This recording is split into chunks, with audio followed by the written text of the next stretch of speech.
Well, hello everybody. Welcome to Willimantic Records for the ADL Poetry Jam. Thank you very much for coming.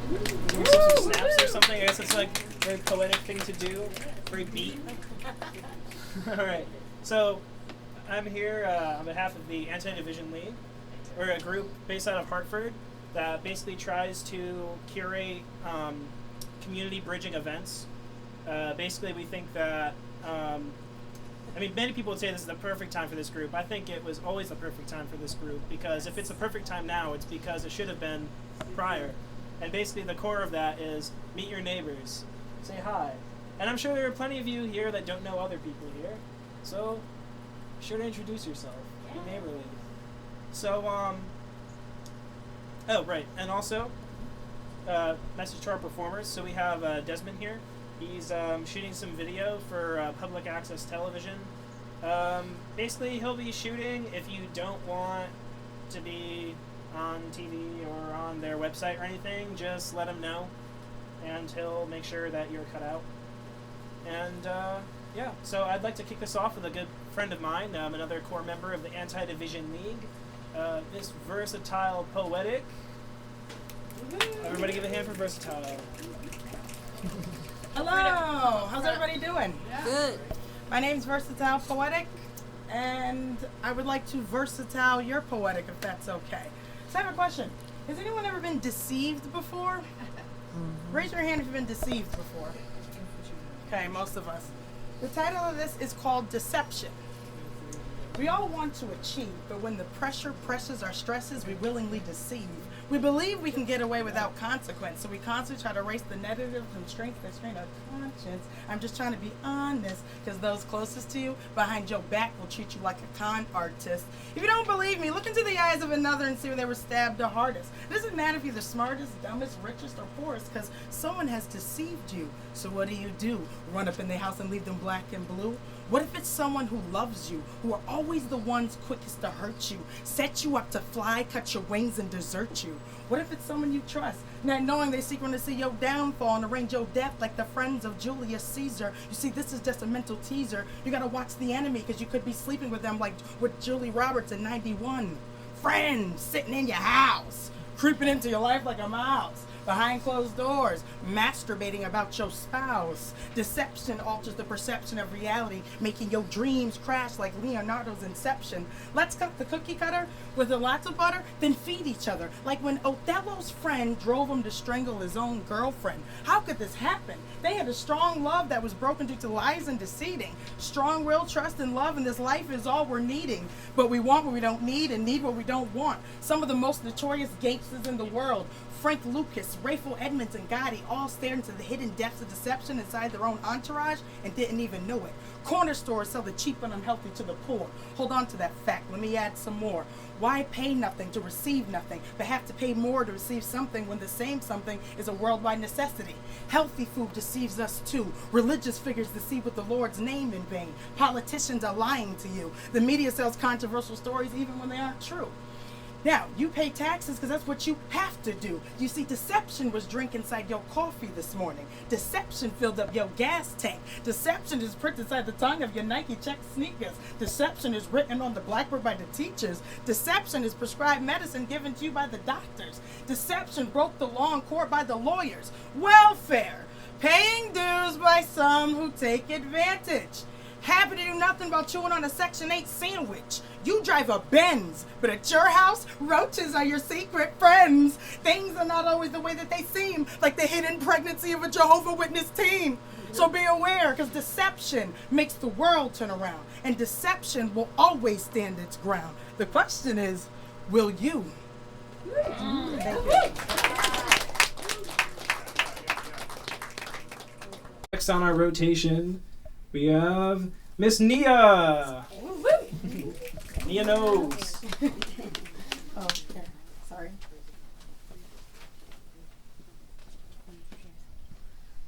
Hi, everybody. Hey. All right, you guys. So this poem that I'm about to do for you is called Inner Peace. With all of the events that transpired in this past year, 2016, we've all have dealt with a lot of racial issues. So My take on that was we cannot change anything going on in our outside world until we change what's going on in our inside world. Okay? The mystery of self is a common denominator to our health. Ask me who I am, and I'll reply, I am who I am, which is the grain within the sand. A deliberate creator of my life is what I see. The mental vision of my thoughts equals my reality. Doomed by the freedom of the government and their lies to be structured, fractured, losing our own eyes. The sight is as powerful as the tongue when we speak. That's why I speak with kind words as it reflects back to me. I move in guidance of my emotions, which will lead me to my destiny. We know more about the stars than we do our own sea. Listen to the wise as their knowledge carries on, but we get formulated from birth, causing the weakness within our strong. Robotic, systematic, and lethargic to the teachings. Every day we taking beatings, not realizing the reflection of our own being. All lives matter is the motto I promote, as our minds get altered by the click of a remote. Integration, not segregation. It's more powerful to be one. But when your walk is different than your talk, you wondering why we getting gunned down by everyone. People, be your individual self, as you will prosper within your own inner wealth. This is not a black or white issue being spread over the green dollar that we share, breathing the same air. This is a poem based on dynamics of your mind to make you all aware. Self-motivated, self-conflicted, self-thought in your creation. Change your outside world based on your own mental conversation. If you expect justice, justify it in your mind. If you expect greatness, see it as though you were blind. Manifestation is the creation deliberate to the self.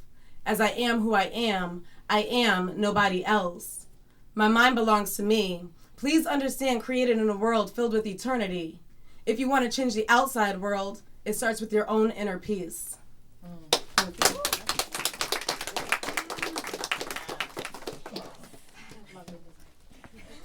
That was Neaknows. All right. Thank you very much, Nia. That was excellent. Up next, we have the infamous love poet himself, a ADL core, a pillar of the group, even, Mr. Olu Bey.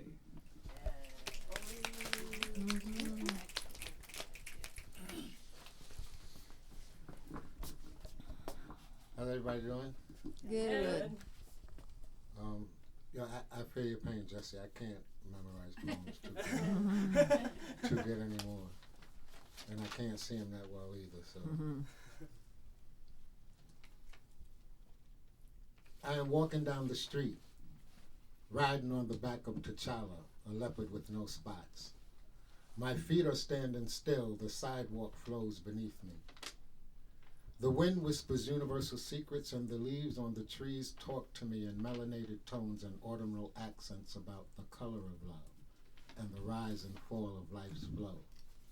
I don't remember when it happened, but I hear the expressions of the Creator being spoken.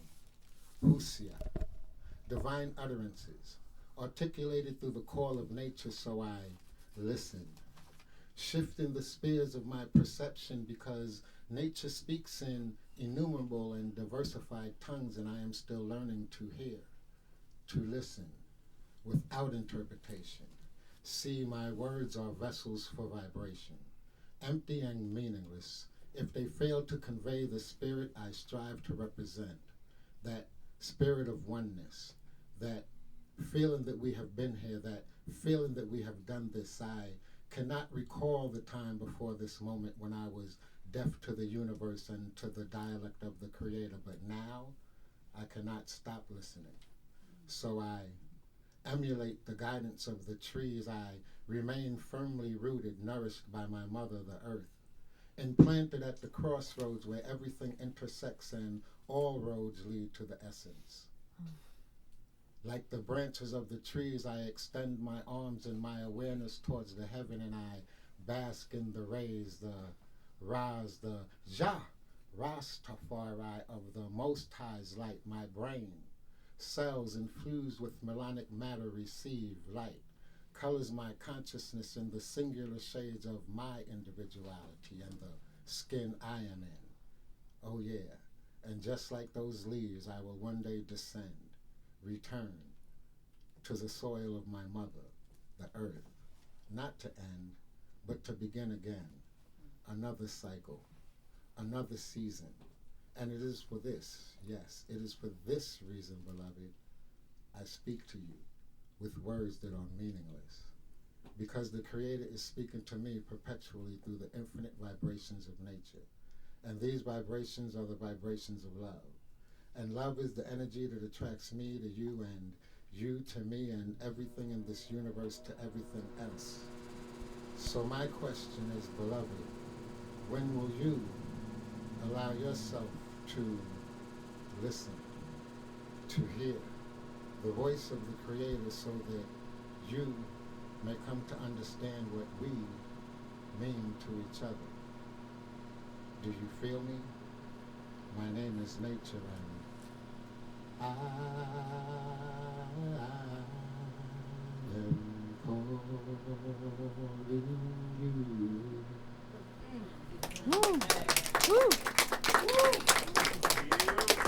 Yeah, I figured that we would throw Joyce in the rotation now if you want to Yeah. do your poem, Joyce. Yeah, excellent.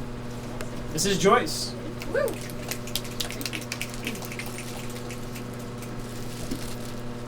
Hi. Can you hear me?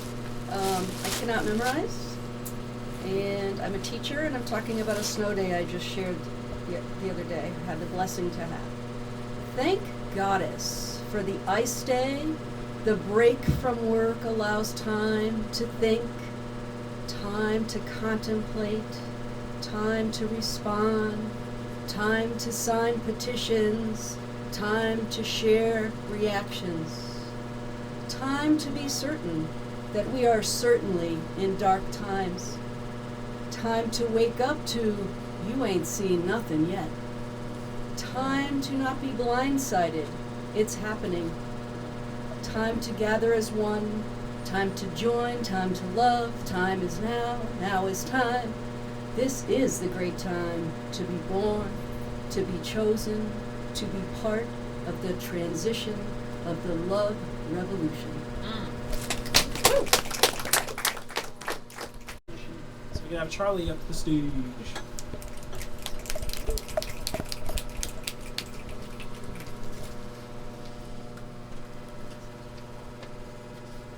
Thanks for coming to town, everyone.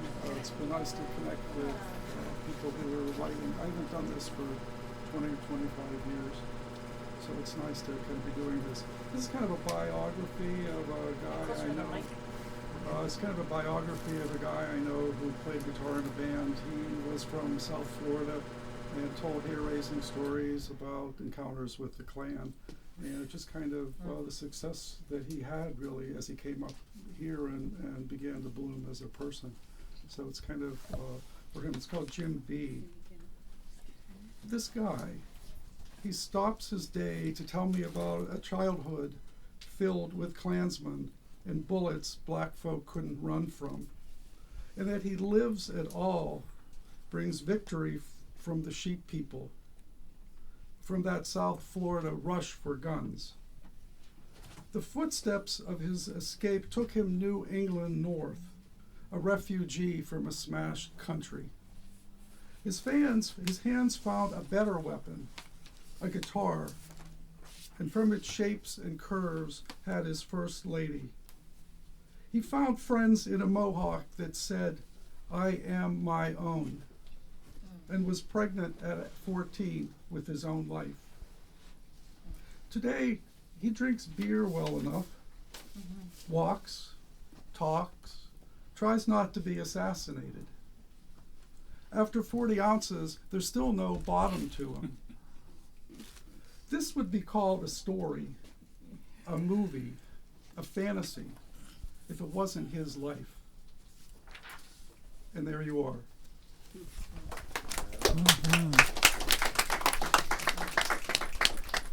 The day takes all day here in this part of town. Flat wooden suns burst from granite foundations as 3 stories face up to the fact that this is Dorchester, where salsa drags the one-ways, billboards smile benedictions down on Dot Ave, and Ho Chi Minh's blue beard drips into the sea. There's a man at Field's Corner says people here are built like driftwood. Boston's bastard children, redline pioneers, they're moving in, moving up, moving on. But the people of Dorchester, Irish, Black, Hispanic, Vietnamese, are rooted in green uprootedness. From lead, they're lifting roses, marigolds spattered with streetlight gray, and morning glories winding, climbing toward impartial blue. Thank you. Okay. I'll do a piece. Disclaimer: it's dark. Okay. It's called Orphans Cry.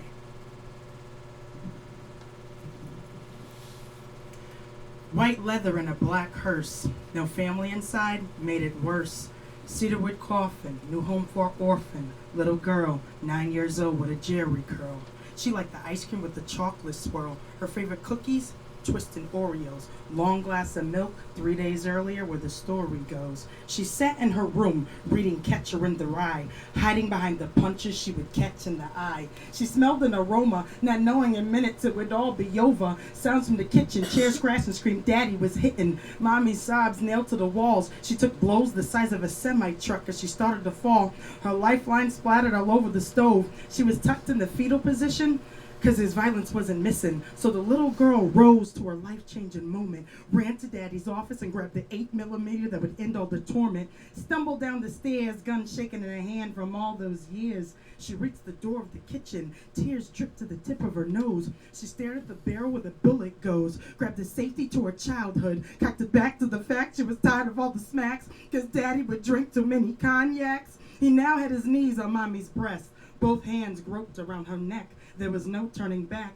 Vexed for all the nights he would blow smoke on her face as he burned her black. This so-called daddy used to beat her hips so she was sore on the lips. So for all the pain, she would take his life like she stole a bag of chips. 4 shots. 2 hit his thigh. 1 in between the eye. He slumped over lifeless. Mommy wasn't moving either. She didn't know why. So the 4th bullet hole in her abdomen and started to cry. She just wanted to save her from Daddy's grip. She wasn't thinking as she released the clip. Kitchen floor flooded with puddles of blood. She held the face of the mother she loved. Looked to the ceiling only to see the light of the devil above. Took one last breath. Russian would let the bullet chamber. One pulled the trigger, meant danger. The hands of God couldn't save her. One slug of lead to the head. She fell next to the woman who always made sure she was fed. You see, the neighbor called 911 emergency, claimed they heard shots. Paramedics on the suicide murder scene with the cops. Family of 3 sitting in body bags. Names in red ink on the tags. Detectives started the investigation. DNA results solved the complication. You see, the little girl was adopted, and the hurt inside this home, no one could have stopped it. An STD was found in a vaginal cavity. Autopsy results matched the mother to the tragedy, connecting the father to the agony. I had to tell it because it bothers me. They never found the little girl's biological parents. White leather and a black hearse, no family at the funeral made it apparent. Detectives and paramedics watched the cedarwood coffin drop but couldn't bear it. I gave the eulogy but nobody wanted to hear it. This little girl, long live her spirit, lost orphan, only 9 years old, and her life never forwarded the proportion. Why didn't her mom just have an abortion? This little girl lives inside of every person who has seen evil, never understanding why their life doesn't live it up like other people. I'm the neighbor who did nothing to save her, now a fiend to a needle filled with flavor. If you can help those in need, never ever ever think twice about doing a good deed, because you don't know we planted in your life like a seed. I live with that last goodbye like a lost soul that didn't try. At night, I toss and turn with nightmares of why? Because I witnessed an orphan's cry. Man. Woo! The poem that I'm going to do is called American Baby. This poem is very personal to me. The whole beginning of this poem, you're going to hear it. It's direct quotes from both black people and white people to me. And then it turns into the perspective from my grandma's point of view and what she's installed into me. Okay. Pick one. Choose one. What side are you on? She talking way too proper. White suburbia, where she from? But the way she walks, her style and her stance, you know she's not from here. Curly afro wearing. Can I touch her hair? Long hair, skin fair, and she thinks she's all that. I'm tired of these light-skinned girls thinking that they black. She doesn't live on Ridge Road, so clearly she's not money. Once these chicks get out the hood, they start acting bougie. Wait, I thought I heard her speak another language. Maybe she's not black. Maybe she is Spanish. Man, I seen her at the bus stop with her grandma. I think she retarded. With all that sign language she be doing, man, don't get me started. I might invite her over, but Daddy would say no. Girl, you better marry a black man, 'cause them white folk, they ride solo. Frenchie and Poli, Algeri, Israeli. I'm mixed with straight black, and these races complete me. 3 tongues I'm native, French, English, and sign. No, I'm not deaf, but I speak all 3 blind. No, I'm not rich, and no, I'm not poor. I lived in the suburbs, it was the ghetto before. I was raised by the white, surrounded by black. But that black on black violence, my mom ain't want me to see that. So she moved us to a place where she thought I'd be safe, and by the time I was 7, I could feel the hate from one race. Nigga lover, they called her, leaving condoms on the doorstep. Stop making black babies screaming to a white woman. How am I supposed to understand this concept? You want to put me in a box and try to categorize me for who I am. Check one, black, white, Latin, but where is American? You see, my grandma sat me down one day and took an atlas out her purse. She looked at me with such innocent eyes and says, "This doesn't make sense. Black? Where is that? And Caucasia? I don't see." She chuckled with a smile and said, "Neither one is a country. You see, a black man born in France is a French man, you see. And a white man born in Africa is as African as can be. This fight between colors is so sad to see. For all nations move to this soil, the land of the free. Be proud of your country and be whoever you want to be.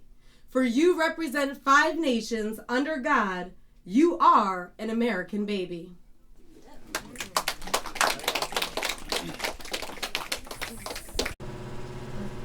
A neighbor of mine, 71, Republican, smokes cigarettes,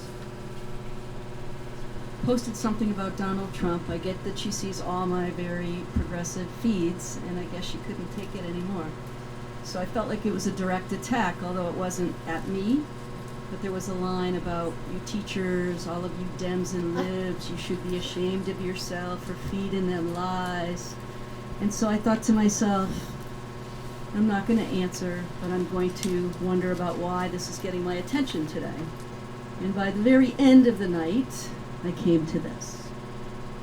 Let me make it a little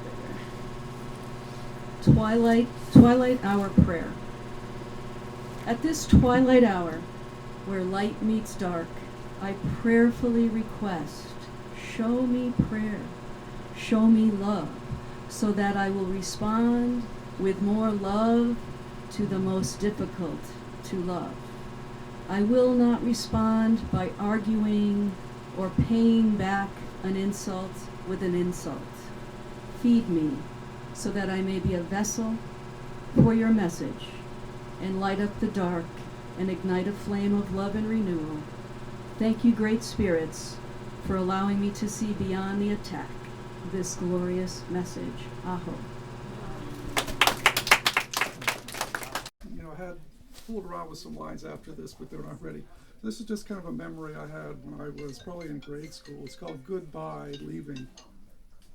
Those evenings when I undressed down to my grade school body and blessed the world to bed in teddy bear prayers until sleep took over the words, I became alive again in the mystery tick that is 2:30 a.m. The train whistles song snug around my ears like lonesome cocoa, warm and away off steaming, before the mines flushed red sludge in the Pine Creek and shit the childhood out of me. Fish stinking belly up like postcards from a death hand, and I wondered why we become adults. That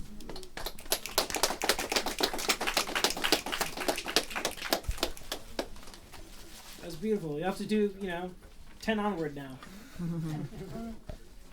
Okay. Would Mr. Olusanya grace us again with some more words? All right, Olu Bey.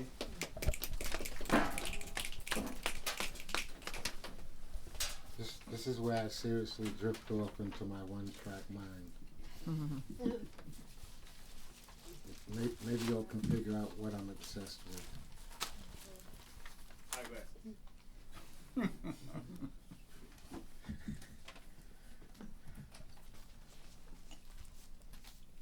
I wrote a poem about how the sun set on her lips, coloring them the perfect shade of love, making them irresistibly kissable, like kissing a candle and having your heart suddenly burst into flames. She acts as if my heart did not step sideways in my chest upon meeting her, redirecting love's journey in her direction, as if any conversation held with her could cover any subject other than her effect upon my universe. I wrote a poem about her, read it at the foot of a mountain where witnesses swear the mountain moved closer to hear me speak about my love for her, but she remained distant. Do you love music? Do you know me? Then you know why I describe her as love's finest instrument, waiting to be loved, to be learned, to be played. I long to lay hands upon her and coax her soul's music to the surface. She is the 4 bars of perfect music used to compose the song of the universe, the song sung by every bird and whispered upon every wind. Simply put, love is too weak to describe my experience of her, but it will have to do until the day we make love turns into forever and the Creator reveals love's true name. She is pulling the sun and the moon out of the sky and replacing them with her being, becoming the measure of my day and night, but never spending any time. My days and nights lose value and become endlessly lonely without her. She is a summer storm raining pearls from 100 cloudless skies filled with 100 suns and 100 moons, a ray of light in every single drop. Upon every spot her essence falls, we should build temples to worship every woman ever born in her image. I write poems to celebrate her signs, but these celebrations will not suffice unless you know the inner workings, the path of this poem, the movement of breath and the soul's sacrifice. I am the sound of a flute, the song of a guitar. The song may come from me, but it is the delicate touch of her spirit as she caresses the body of my thoughts, breathes life into my soul, and sounds my love into being. Hearts beat and dawns break as she makes me poetry and music. She is the embodiment of the Creator's grace and beauty. I am the song she sang into a soul to record love's divinity. I write poems because she is in substance pure beauty but cannot recall what she looks like. My response to her amnesia. Borrow my eyes, beloved. Their view is always of you. I write poems because my words are mirrors I hold up to my love so she can remember me.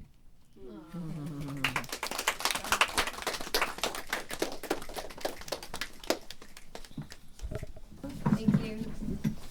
Okay. All right. This is yet another this morning kind of poem. The last poem. With poets gone missing from the post-truth apocalyptic inaugural podium, it seems our very last poem will just have to write itself. Our last poem is the national treasure we threw in the trash. It has its work cut out for itself, piecing every scrap book back together, but don't try to tell it it's not up to the task. The last poem has a long memory, short temper, but infinite patience. It will hear out Waltzing Matilda 37 times because it loved Fred Astaire and On the Beach. The last poem will reset the nuclear codes. It will rewrite the First Amendment to say what it says in the first place. The last poem makes nothing great again, only makes the alphabet good to its word. And now, a word from our sponsor. Aren't you glad that you vote? Don't you wish everybody could? This last poem votes with its feet, keeps us feeding the meter, taking the measure. The last poem knows what shadows lurk in the hearts of men. The last poem is on intimate terms with that something there is that doesn't love a wall. The last poem wants you to come to the aid of your country and write not the last word, but the song that says your life matters. The last poem does its very best patriotic utmost to be not the last, but the next poem, ode for the wobbling nation. We must write, we must write.